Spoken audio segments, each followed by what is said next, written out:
The arrangement of the Quran is one of many reasons why Muslims believe that it could only have come from God.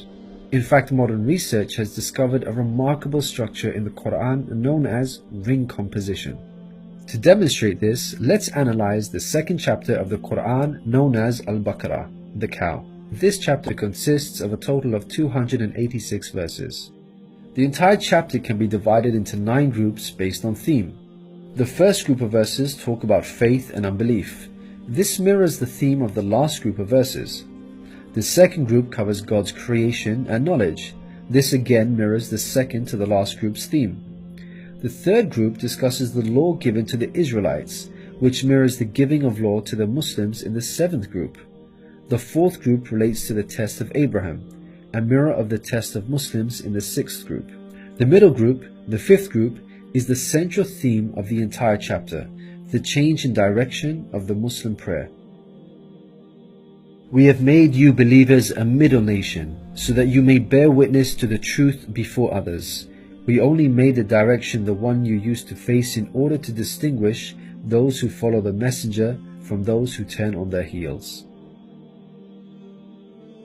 This turning point was the change in direction of the daily prayers from Jerusalem to Mecca, which represented a big test for the believers. We find the mention of this important turning point in exactly the middle of the chapter, the 143rd verse. Moreover, this verse even contains the word middle. Together these 9 groups form a giant ring composition.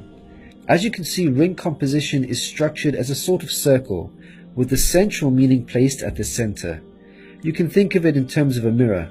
So ring composition is the equivalent of putting a mirror in the middle. What is mentioned in the first half will be reflected in the second half. Things can be taken a step further. If we examine these 9 groups, we find that they each contain sub-ring compositions. So what we have is rings within rings. For example, here is the 8th group with the theme of God's creation and knowledge. We can see that the beginning and the end both have the themes of giving and charity, and the central theme of God's power and knowledge is placed in the middle. Things can be taken further still. This sub-ring contains yet another ring within itself. This is the 255th verse known as Ayat al-Kursi, the verse of the throne. Just like the chapter which contains it, the verse of the throne can be divided into 9 groups based on theme. The first and 9th parts each mention God's personal names. The 2nd and 8th parts both state that God never tires. The 3rd and 7th parts describe that God owns everything in the heavens and the earth. The 4th and 6th parts make it clear that God has total control over us and we are dependent on Him. Notice that the middle of this verse mentions before and after, which could be yet another allusion to the mirroring of ring composition.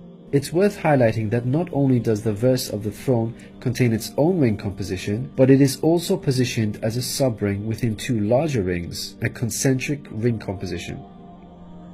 We can see that this chapter of the Quran is marvelously designed, being precisely and tightly arranged according to the principles of ring composition. This precision in arrangement is in fact astonishing when we consider the timing of the revelation of these verses. To appreciate this, let's consider the analogy of building construction. Imagine you had the task of building a house. Rather than waiting until you receive all of the materials and then drawing up a carefully thought out design plan, you instead decide to proceed without complete knowledge of the constituent parts, constructing it piecemeal, adding to it bit by bit as and when you receive the individual materials. What are the chances that this approach will result in a well-constructed house? Unlike an organized approach where each part is placed in its best possible position according to a design plan, instead you have a situation where it seems each part is placed arbitrarily, depending on the order in which the parts were received. In such circumstances, you would most likely end up with a very poorly designed house, liable to collapse at any time. It is highly unlikely, perhaps even impossible, that this disorganized approach would end up with the same stunningly designed house as an organized approach. Yet this is exactly what we find with the Quran's structure.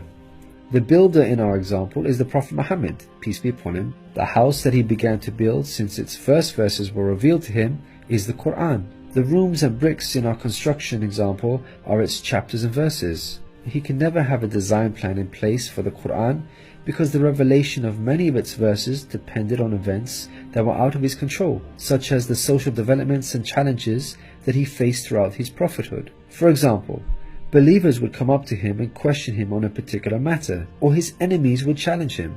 The responses in the form of revelation would then descend on him, addressing the specific situation that he was facing.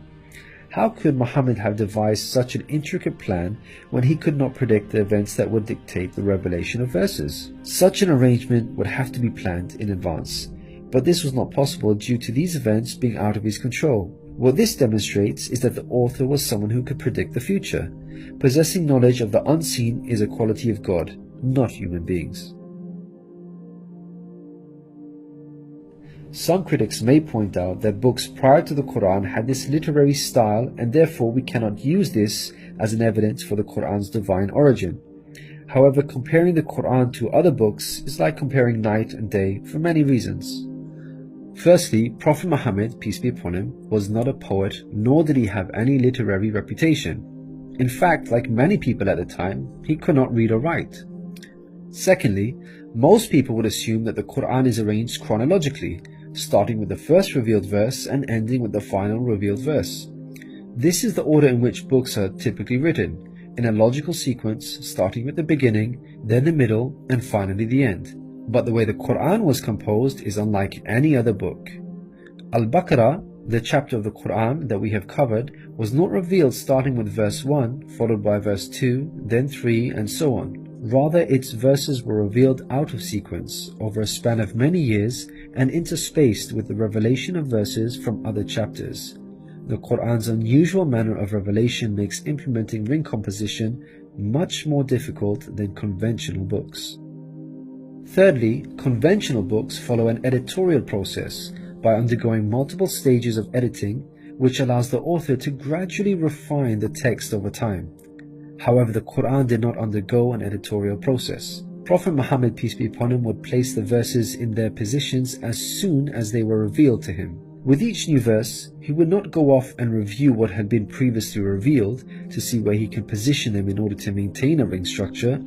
Rather, spontaneous revelation was immediately followed by the placement of the verse, its position fixed. When we look at the history of the Quran's compilation, there is not a single instance of a verse being moved around in order to make it fit a ring composition. Fourthly, achieving ring composition in conventional books is much more feasible as the author has complete control over the content, allowing them to plan their structure ahead of time. As we've already seen with the Quran, its content was circumstantial as it was tied to events that were out of the control of the Prophet Muhammad, peace be upon him, and therefore he could not plan a structure ahead of time. Fifthly, the Quran was first revealed as an oral recitation, not in written format. With written books, you can easily plan a structure because you can quickly and conveniently refer back to what you have written previously. But with a recited text like the Quran, the Prophet Muhammad, peace be upon him, would have had to rely on his memory in order to recall what was previously revealed, a much greater challenge.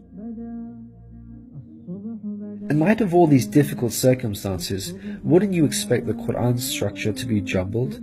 What we find against all odds, however, is that the Quran contains a remarkably sophisticated structure. The circumstances of the Quran's revelation, together with its precision and harmony, represent a compelling argument for its divine origin. Your companion is neither astray nor being misled, nor does he say anything of his own desire. It is no less than inspiration sent down to him. He was taught by one mighty in power.